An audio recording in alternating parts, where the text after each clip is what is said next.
I was not prepared for the success, the money, and the people. This was the time for me to put my big girl panties on. Ladies and gentlemen, please welcome our fearless leader, Dr. Traci Lynn. Meet Dr. Traci Lynn, known as the 100 Million Woman. Visionary founder of Traci Lynn Fashion Jewelry. She built and sold her business for 9 figures. The best thing about my business in direct sales were the people. The worst thing about my business in direct sales, the people. Love the people genuinely, realizing that this is a relationship business, and I was good at relationships. I was good. You have to have a heart for the people. You don't have a heart for the people, I don't know how you'll last.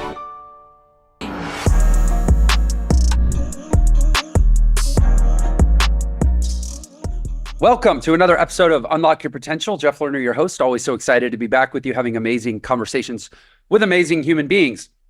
Today, we are joined by Dr. Traci Lynn. She's an entrepreneur, a speaker, and a philanthropist. She's also she earned that doctor title. She's a PhD in organizational development. She's dedicated her career to empowering individuals to achieve their fullest potential through entrepreneurship and personal development. I think people that know this show know that's going to be a very good fit here. Formerly the founder and CEO of Traci Lynn Jewelry, multi-million-dollar direct sales company that she sold. And I'm excited to hear what she's doing in this chapter of her life. But Traci, welcome to the show. Thank you so much, Jeff. I've been looking forward to this, and I'm excited to be here. Love your audience. Yeah, thank you. No, we're grateful to have you. And I've already stuck my foot in my mouth. Is it okay if I call you Traci, Dr. Lynn? Yes, of course. Absolutely. All right. I should have cleared that ahead of time. So again, grateful to have you on the show. As the audience knows well, we like to sort of straddle the business or the success story, let's call it. I mean, people that come on the show have achieved, some sort of outlier success in some area, but also what's perhaps more interesting and definitely more perhaps instructive is like the person behind the story and the person underneath and the person before the story. So I hope you're open to some, more personal questions to really understand you. Absolutely. But let's start with kind of the summary, the executive summary of like Dr. Traci Lynn, who you are, what you've done, and then we'll probably work backwards from there. Okay. Well, when I tell my story, I always start with the fact that I was an entrepreneur since age 4. I sold clothes and accessories out of the trunk of my grandmother's car. She was an entrepreneur and I was her assistant. So I didn't go to Miss Queenie's daycare. I went to Sweet Janie Mae, my grandmother, her business out the trunk. So my job was to remember the customers' names and how much they owed us. So I've been counting money since I was 4. And from there, I decided to start a jewelry business, went to New York, got a Tupperware container full of jewelry, $200, and that launched me into great success. Long term. There was a lot of things along the way, many iterations, which I would love to talk to you about. But that was the catalyst for me really taking the jewelry journey seriously. But again, a lot of steps in between, a lot of iterations in between to get me to where I am. And then on my 3rd iteration of Traci Lynn Jewelry, that's the one that hit it because I was ready. I understood the business, and more important, I understood relationships. So from there, I started a direct selling company selling fashion jewelry. We had over 100,000 women, and our sales was about 100 million. So that was an amazing and exciting and nerve-wracking but muscle building experience that I will never forget. So, okay, I have so much I want to ask about. So I guess let's start with $200 of jewelry in a Tupperware container in New York. These are and I'm sure you encounter this too, especially being in direct sales. I'm not in direct sales, but I'm in in our life design platform. There's a lot of early stage entrepreneurial development, essentially helping people that are not entrepreneurs become entrepreneurial. And so in both, and I've been in around direct sales too. I've done some direct sales events and stuff. So in both categories, which are kind of the same category, there's this like, is it really possible? Is it really possible to take a couple $100, or maybe it's a couple $1,000, but it's like, it's a small thing. It's not mortgaging your house, and actually turn that into something that's really life altering. You did it with $200 of jewelry in a Tupperware container. Tell us that story. Yes. So I just always liked accessories. Remember, I did it with my grandmother when I was 4. And before that, I had a clothing business in the house. And what I found was that clothing, it was always a size. If you had this size, I would get it. And so I needed something that was one size fit all. And someone told me about New York. I was living in Pennsylvania at the time, went there, just bought some jewelry on one of the stores on the street. I mean, they don't have that today, but back then they did. You can go in, buy wholesale jewelry. And I took $200 back to choir rehearsal. And within an hour, people passed it around and it was full of money. So I doubled my money that night. It was from $200, my investment, to $400. And I kept going. I realized that they loved my style and that I could really do this. So you sold 200, you said it was choir rehearsal? Yeah. Okay. 200 turned into 400. Then what? And then I just kept reinvesting because I was working full time. I sold stocks and bonds for the Vanguard Group. So I was still working my full-time job, and I was just doing this as a side hustle while gaining my confidence and information. And sometimes I think that's a mistake people make. They jump out and they're not ready.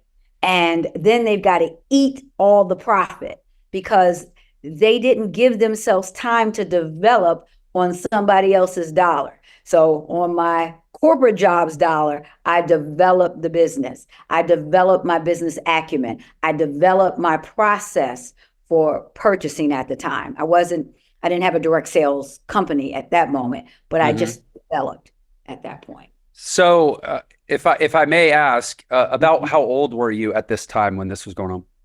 Well, since I'm only 28 now, I was exactly. Exactly. I was 23 going on 24 because I made my first million by the time I was 25. Okay. Made your first million selling for Vanguard or in this jewelry business? Jewelry business. Okay. Wow. So it was a quick ascent. 23, were you married, kids, any other tie downs at the time? Yeah, married to my ex at the time, and been remarried for 30 years just about a week ago to my current husband. But yes, I was married at that time, no children then. And yeah, so a part of the story, and I always like to tell this because people are like, wow, she made her first million when she was 25 and she started this at like 22. Well, she started other things a little bit earlier, and those things didn't work out. I had the clothing business I talked about while I was working, but we focus in on when the wins came. And even with the $1 million at 25, 28, I didn't have it anymore. So that became another iteration of me to develop and go into still the same business, jewelry. Just jewelry, just different. I was different, not the jewelry. I became different over time. But so it wasn't really a quick ascend. It was just the right item at the right time. And when I made that million, so it wasn't just selling out the Tupperware container. I started to use the J. Paul Getty philosophy, which is direct sales. 1% of 100 people's effort instead of 100% of my own efforts. So I started using that and selling wholesale to other women. And then I read a Mary Kay book and I said, wow, that's exactly what I have in my heart to do. So I started even dabbling in direct sales. And that's how the money really started happening for me. So I am so interested in, if you were going to like sort of sum up this entire show, this is going to be episode number 300 and 15, or in the early 300s here. And if we were going to say like, hey, I want to skip all 300 episodes and I just want to know what the show's about. Yeah. It would basically be about the results you get and vis-a-vis the results you want to get are purely a manifestation of the person you've become. 100%. That's why it took me 3 iterations. I was Right. a child. I was a child bride. Okay, I was 22, so it's not quite a child bride, but I was not prepared for the success, the money, and the people. And the best thing about my business in direct sales were the people. The worst thing about my business in direct sales, the people. So Right. I was not prepared how to handle conflict, how to handle people against me. I just wasn't, I'm an only child. I wasn't ready for that level of conflict. But by the time I decided, okay, I'm ready. I've had some experiences, some wins, some losses under my belt. I'm ready to do it. And that's when I really did it. Well, from one only child to another, I feel that pain. I have my own stories of pushing through all the benefits and all the liabilities that came from being an only child. But it is definitely, yeah, people, man, that's actually crazy you say that. I mean, that's been my meta takeaway of about the last decade of my life, which has been the era where things actually started to kind of work in a way I'm pretty proud of, which is it all came from learning how to be better with people. 100%. It wasn't numbers. It wasn't engineering. It was people. So, okay. What would you say? Well, actually, real quick, paint the sort of specific distinctions for me between first iteration, second iteration, and third iteration. Just real quick, if you could. Okay. So first iteration is the iteration where I made the $1 million. That's actually, well, that was the second iteration. Yeah. So first iteration, then I stopped doing it because I was doing it in my house and I was outgrowing my house, and people coming through and seeing that I was rehabbing my house with the money just didn't want to support that.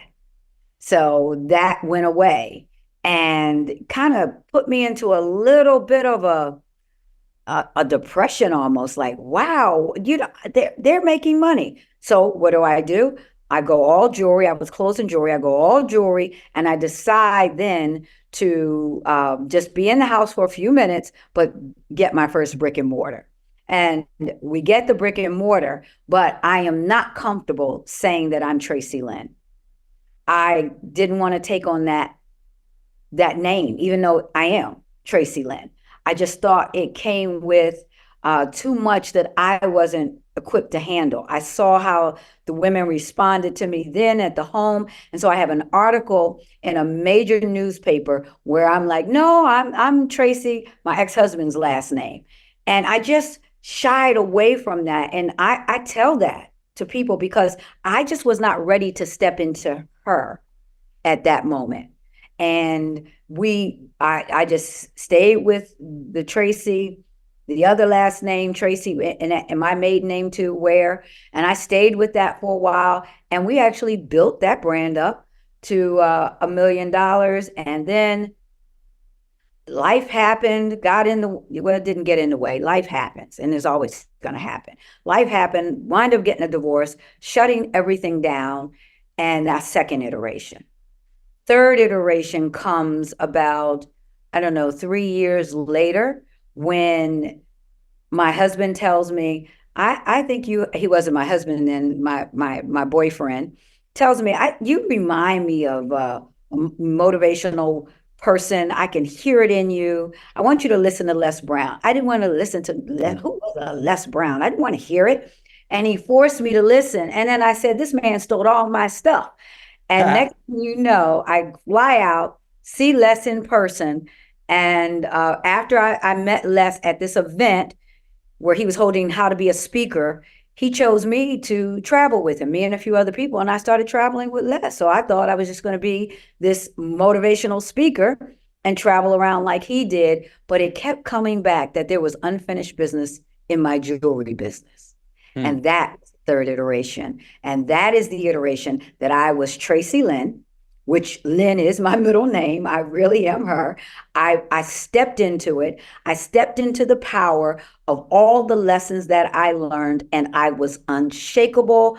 I was determined, and I was unstoppable and relentless in that pursuit. So I gotta show you my pic with Les. Oh yeah. That was Yeah.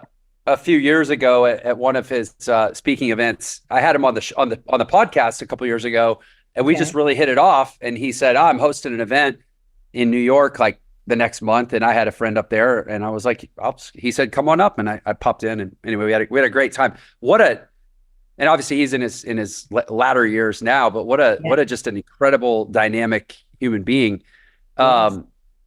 who has helped launch a lot of careers, right? Yes. Um, Yes. Yes. So that's okay. So I'm fascinated with these three iterations. I knew there would be gold in that question because I feel like you didn't just describe three states of a business, you described three states of Traci. Yeah.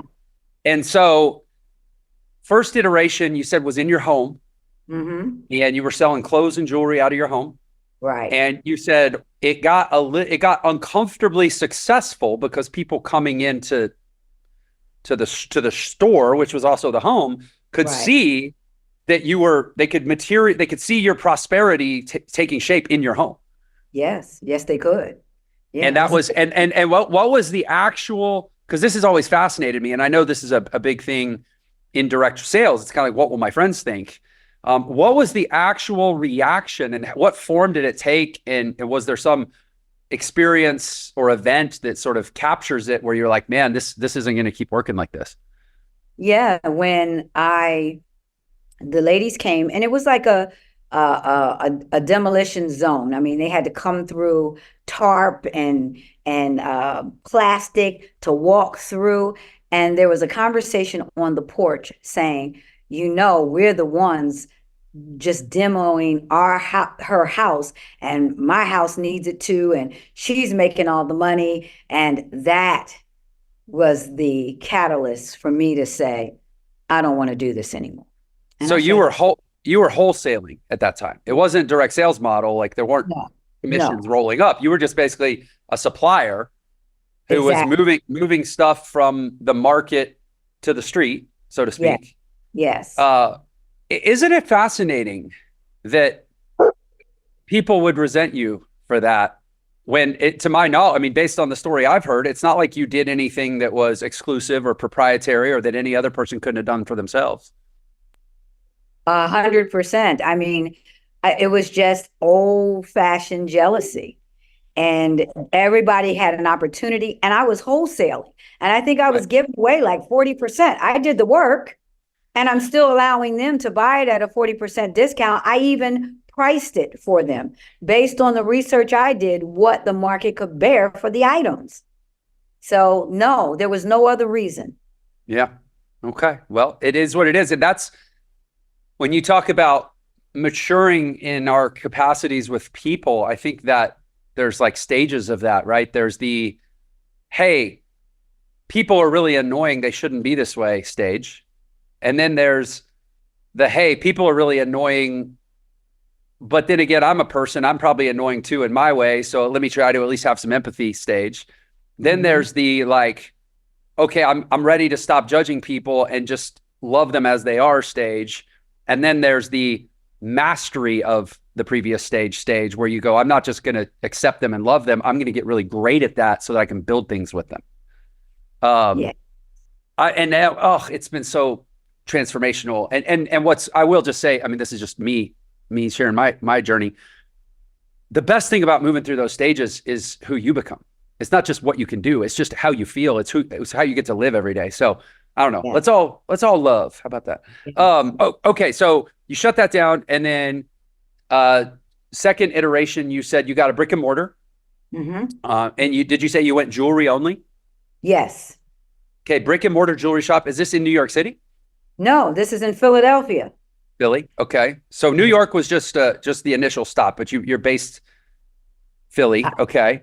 I was based in Philly then. New York was just the place to buy.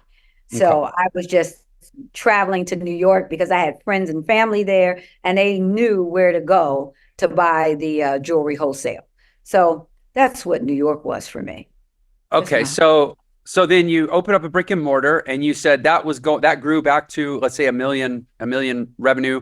Yep. But then something happened. Was it an issue in the business, or you said life happened? It was just something external. Well, outside of the divorce, which was not a sad thing. Hate to say that, but it's truth.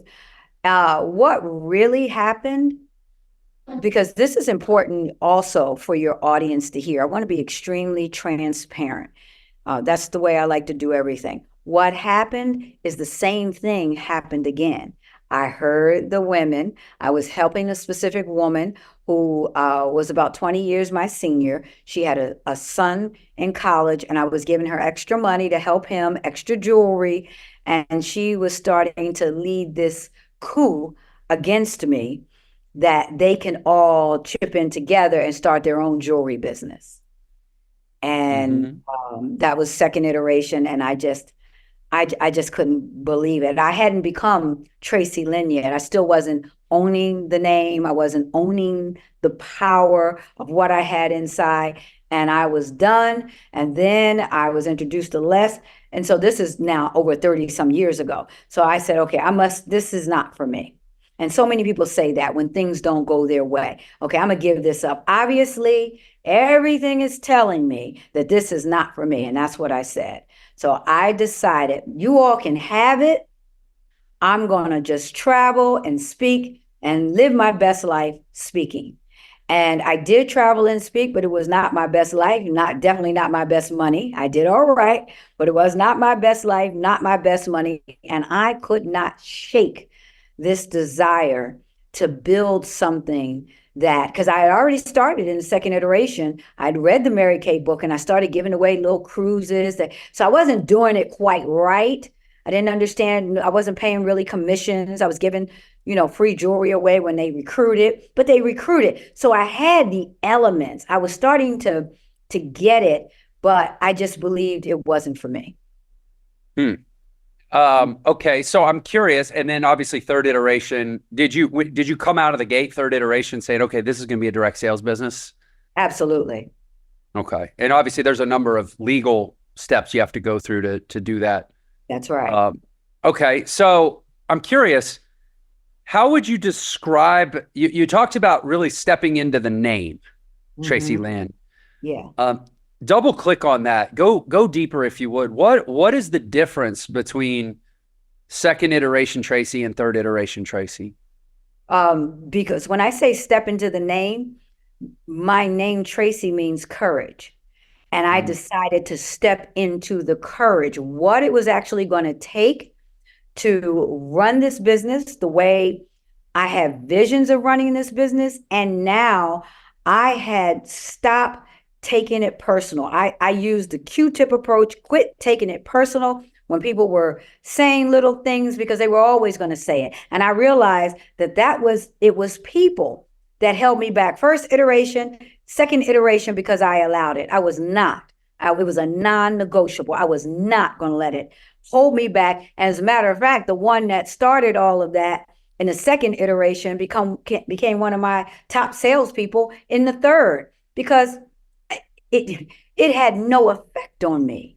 And when I realized that bulletproofing, I said, wow, this is something. And then started to love the people genuinely, realizing that this is a relationship business. And I was good at relationships. I was good at remembering their names, what was important. I knew birth dates. I knew children's events. So I got real good at that from the heart, not for the money. So I stopped checking everybody's numbers all the time. I didn't always know the numbers. I knew the business numbers. I didn't look at the numbers of the people because I didn't want to see dollar signs when I looked at them. So I stepped into all that I believe was in me to do direct sales. I believe you have to have a heart for the people. You don't have a heart for the people, I don't know how you'll last in direct sales. So I stepped into that and then decided to grow it, not stop no matter what. And then I just decided also that I wasn't going to go national. Now, most direct selling companies go national immediately. I didn't. I went to 3 states. I only went where I could drive. Why? So I could imprint on the people so that they could experience me, so that they can see me eyeball to eyeball, have that trust. They do business with people they know, like, and trust. So I needed them to know me, like me, and trust me. And once I got that momentum in the 3 states, I took it up to 2,000 people before I even went national, before I even had software. I did it all in Excel. So, and paid commissions from Excel. Wow. I've built a business in Google Sheets, which is I guess a later iteration of Excel. And that is, it's great until it isn't. Exactly. So more power to you. I love that you shared that one of your top people in the third iteration was one of your detractors in the second iteration, because I think so often about how so much like there's that saying that we teach people how to treat us, right, based on what we tolerate and how we respond, right? And I think that so much of what people are often afraid of when they think about really going after their dreams, which is the criticism of others or the judgment or the whispers, whatever, of others. Mm-hmm. Like the first criticism, the first whisper, that might be about them. But everyone after that is about either what you tolerated or how you responded. That's right. And I love that you took someone that was an active detractor who literally you had given the power to tear you down. And simply because you changed, yes, they changed. Yes, 100%. And it makes me think of that quote that's, well, it's attributed to Gandhi. I think I've also read that he didn't actually say it, but it's that quote that says, first they ignore you, then they laugh at you, then they fight you, then you win. And I'm sure you probably, it sounds like that's literally kind of the stages you went through. Like at first, everybody was probably like, yeah, I don't know what she's doing. And then they're like, pointing at you. And then they're actively trying to tear you down. And then, but those stages, like what's not written in the quote is those stages only occur in that sequence if you become the person that first cannot be ignored. Then it is futile to laugh at because they don't get the response from you that they want. Then if they actually try to fight you, you're too indomitable and you're too resilient and they can't win, which means you do. So it's like you have to be an active participant in making that quote true, so to speak. Yes, that was good. That was good, Jeff. Yeah. Well, I appreciate it, but I was inspired to say it because you did it, right? Yeah. Okay, so third iteration, what changed? You went on this 3-year walkabout as a speaker, let's call it. I want to know what changed, because I'm thinking for the audience right now that I know there is somebody listening right now that is second iteration Traci that just got knocked off. And I want to help speak to that person to understand what can change to tee up the not the comeback, but the emergence, the greatness. What can change? What changed for you? Well, one of the things that changed was that I still had a love for the fashion, for the jewelry. I still had a love to see it through. I felt it was unfinished business, but it was safer to speak. It was safer to travel with less. And I work his table and be his opening speaker. That was safe. But then it got to a point that I realized, okay, if I'm really going to do this, and if it really is in here the way it's just like knocking at this door, then there's going to be some sign. There's going to be something from me that moves forward. And I happened to fly with my husband. We lived in Pennsylvania at the time, to California. It was a flight attendant who he knew on the plane, and she was selling this other brand of jewelry. They had a brick and mortar, and they did the thing that I had failed at. I tried to do a catalog, which I didn't talk about, and I didn't have the know-how, so it failed because I was putting jewelry in, I couldn't get back. Why would you ever do that? I was young. That was ridiculous. But they succeeded. They had 10 catalogs, and they were, at this point, probably approaching $80 million. And so we went to California and she invited us to the showroom. And my heart leaped. I went to that showroom and I shopped around because you had to, you could look around, then you had to join if you wanted to buy anything. I didn't join it, but I stayed in there until they closed. They had to ask me to leave.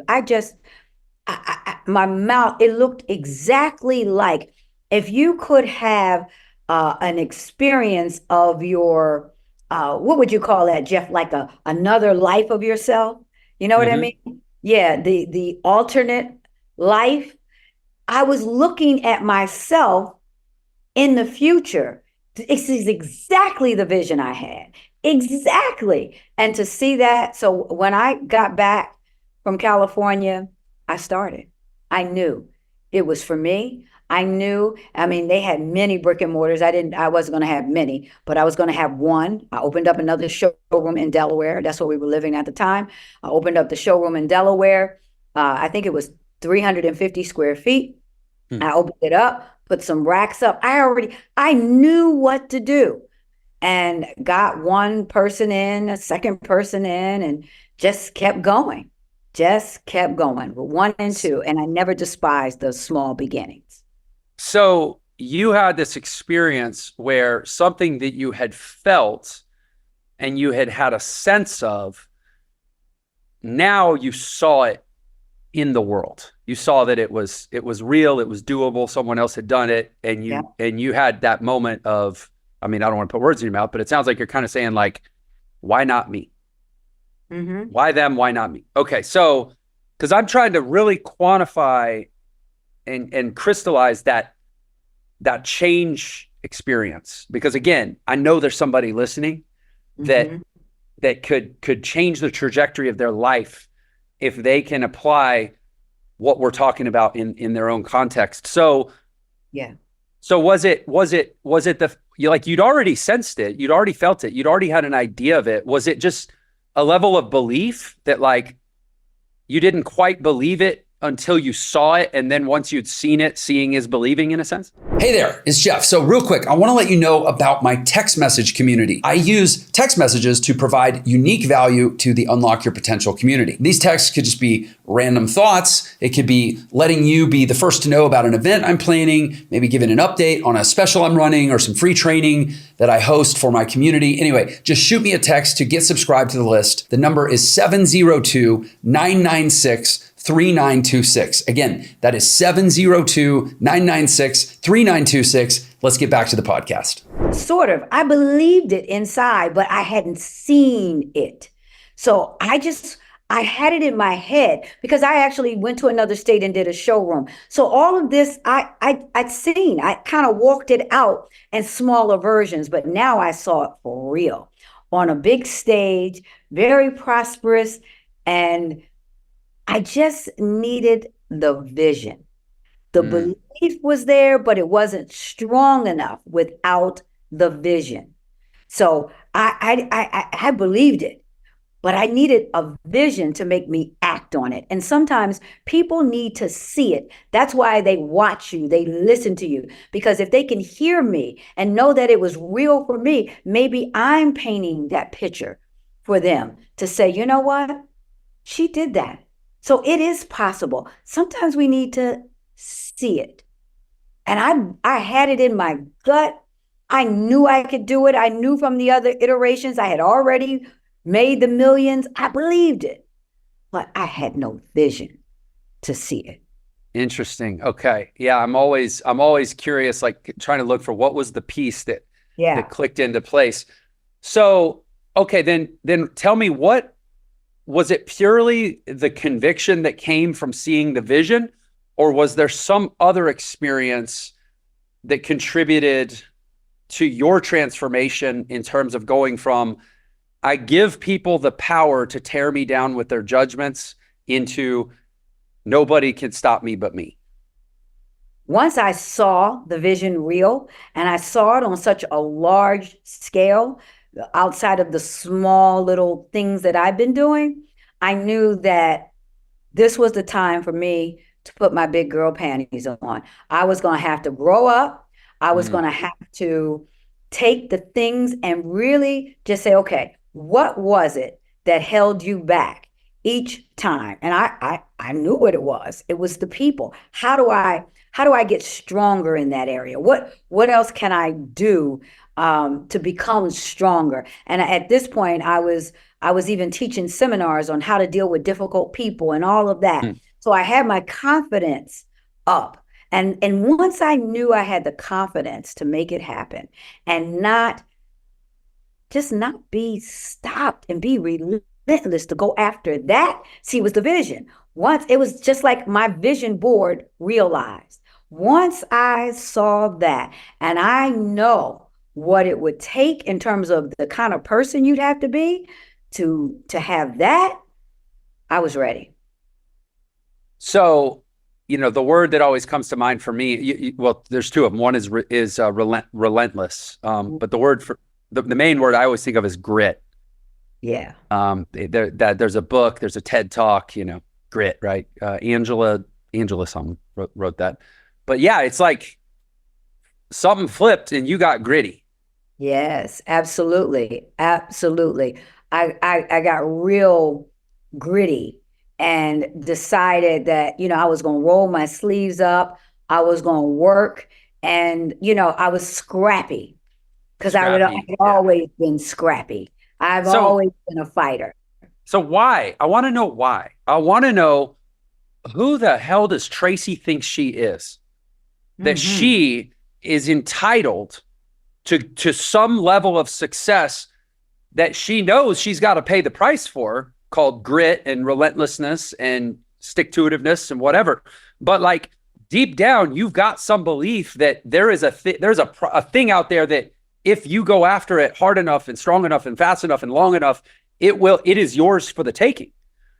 Why? Because not everybody believes that. Why do you believe that? I believe it because it goes back. I'm an only child. My mother always told me I was going to be a physician, hence why I do have a PhD. And they told me from the time I was a child that I'm special, that I was for a special reason. I believed it. So I'm always thinking, even when I had a dentist when I was young, and he said, well, you'll never be able to afford braces. And, because my mother was on in one of those particular programs with, government assistance. So I was being judged by that. And I knew then as a child to stand up and say, oh no, I'm definitely going to have braces. That's not my story, because she'd always tell me that that's not your story. My bad choices have nothing to do with you. You were born for greatness and you're going to see it. So I already had that foundation. So it was easy for me to stand on what I had been told my entire life. What a gift. Yes. What a gift. So I'm curious, obviously being in direct sales, 100,000 distributors, you've seen it all. You've met every kind of person and probably tried to help every kind of person. And I'm asking for my own self-interest because I find myself in this position a lot. How do you help the person who wasn't given that gift as a child, who does not have it in their bones that they are something special and they are destined for something special and that if they want it bad enough, they can get it? How do you help that grown-up person find that level of belief when it didn't come installed as a child? Got to reframe that entire mindset. I put them on a diet of the mind. I had them listen to your podcast. I would pick out at least 3 of your podcast, have them watch it, do homework. That's how I trained. I had a university in my direct selling course, and I would have people like you, like Les Brown. He spoke to my group all the time. I would always try to get here because this was the key that changed everything or changed nothing.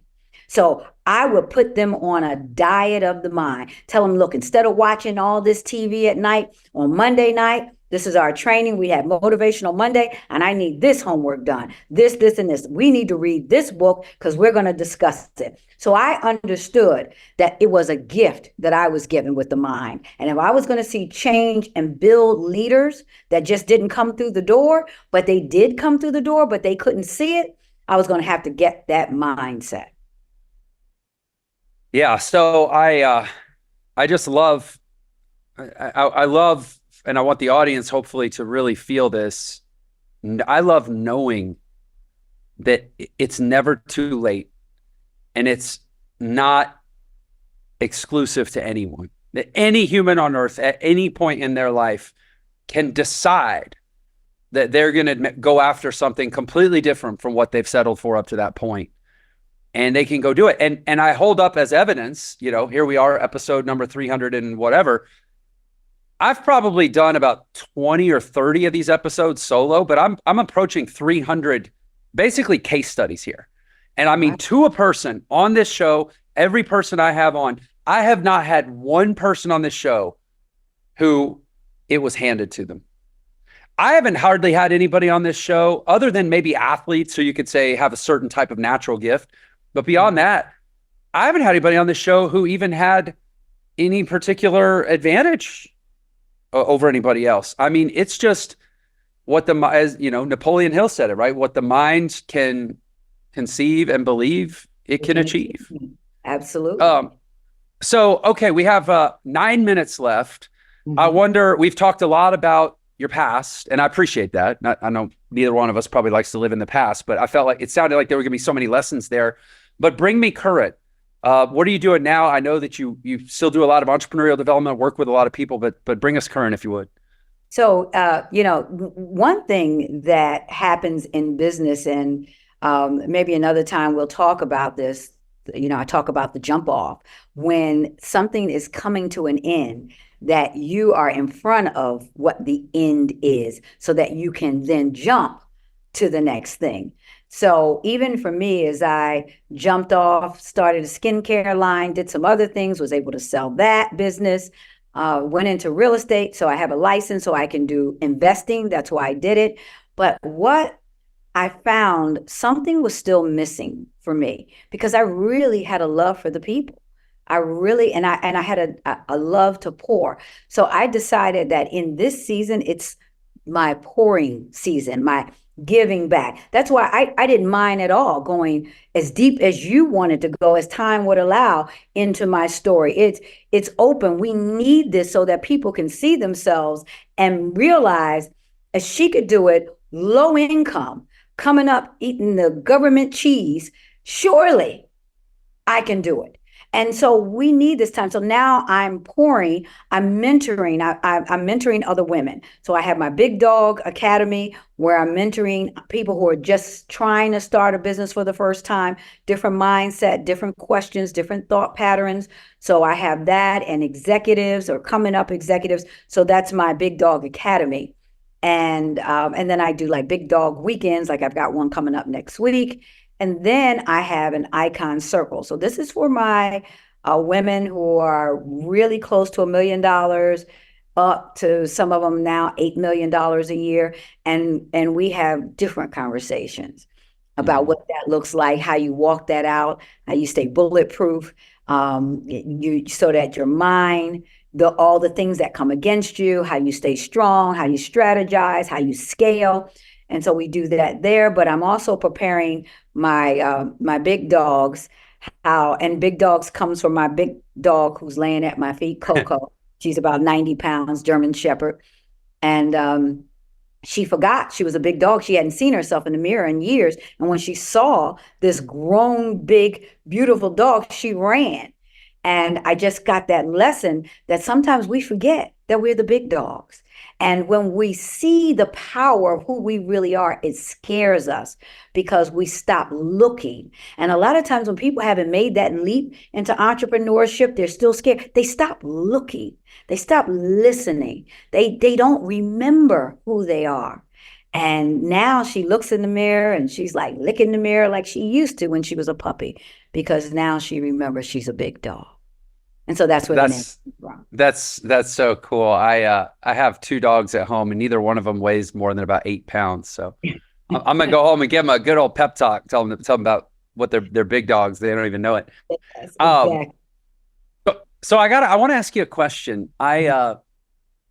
You are a certain way. Let's say you have a certain drive, a certain spirit, a certain core belief, a certain je ne sais quoi that has led you to do what you've done.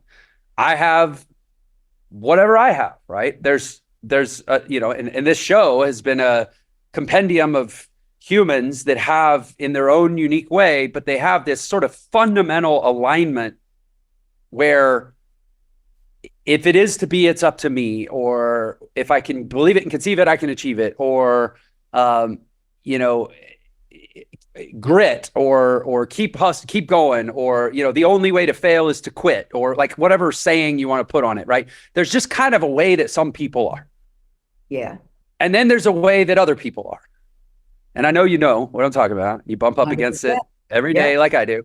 Yep. Are we just high on our own supply to think that this way of being is actually meant for everyone? Or are there some people that are just hardwired to settle and we just need to stop trying to change people?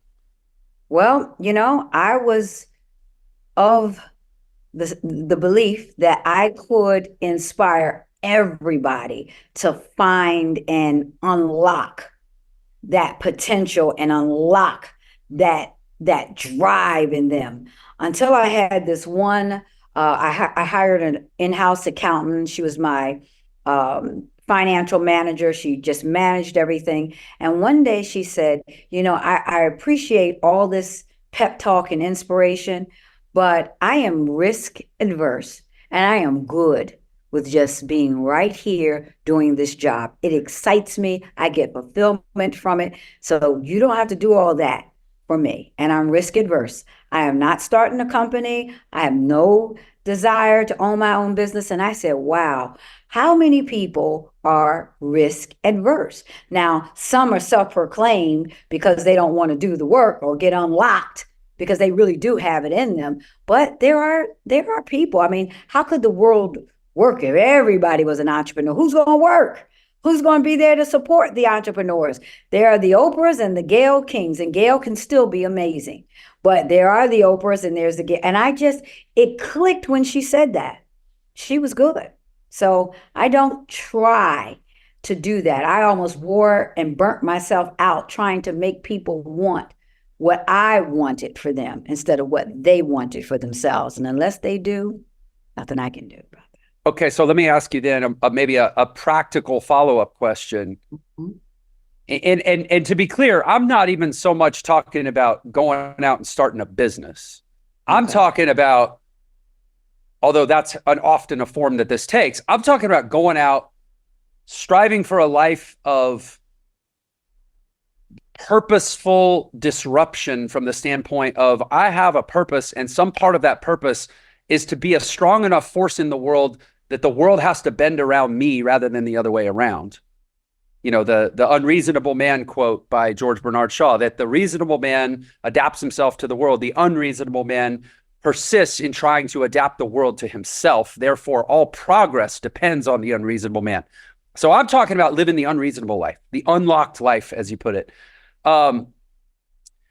In a world where, even if we just want to take it at the level of money, in a world where the average wage increase working a job is 2.3%, and inflation is about double that, and frankly isn't coming back anytime soon unless we have, basically unless we disband the Federal Reserve and they stop diluting our currency. Playing it safe, I actually believe, is a far bigger risk. It's the way to guarantee that you lose over time in the modern world. Right. So in light of that, what do you say to that person? I would say exactly what you just said in terms of presenting those facts for them to now maximize their potential. Have they gone as far as they can go? Have they, the certifications, what's necessary, going for another job? It could be something like apply for another position, get a 15% raise, stay ahead of the inflation, giving information that they can then say, you know what, that makes sense. You know what? I've been sitting here doing nothing and inflation is just taking all my money when I've got the talent and the skills. Let me just try. And that's what I'd say. Try it. Go in for the interview. Try it. Make it a goal that you are going to outpace inflation, that you're going to increase your salary. So now we're not talking about entrepreneurship. We're just talking about being the very best at what you do and desiring not to be left behind. Yeah, there's a thank you. That's where I wanted us to kind of meet at the center here, where you don't have to start a business Right. to live an entrepreneurial life. That's right.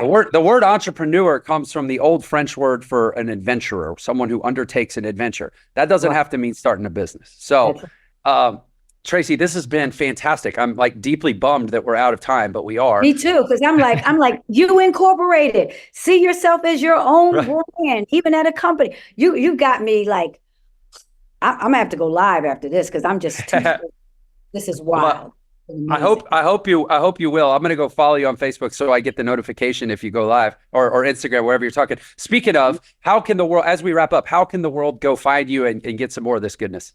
At Dr. Traci Lynn, Traci Lynn, big hair, green suit, blue check. And that's how they find me. All platforms. I have a documentary out that's on YouTube. It's an hour and 50 minutes. I don't hold anything back. I show Traci Lynn jewelry from the inside, from a lot of trials that I had no idea I was going to be going through. Warehouse went out of business while I was in the middle of filming, and I did not cut it out. So I kept it in. So it's the real deal. Wow, that's super cool. Well, we'll put the links in the show notes. And Dr. Traci, this has been a phenomenal episode. Thank you so much for being a guest. Yes, thank you for having me. I enjoyed you more than I can say, Jeff. I'm just like fired up. So thank you for that. Oh, thank you. If I fired up Traci Lynn, I'm doing something right. You are doing a lot right. You got it out. I love that. Thank you. Well, I appreciate that. I will say this to close to all the viewers and listeners out there. Even when Dr. Traci Lynn is on the show, you are the best part of this show. You're why we do it every single time. I'm so grateful we had this time together, and I can't wait for the next one. Take care. If you loved that episode, then you're definitely going to love this one. Check it out. People were not congratulating my parents in the mid-90s for having an entrepreneurial daughter. They were like, Tina's so smart. She could have been a doctor. She could have been a lawyer. She's wasting her potential not doing something a lot safer.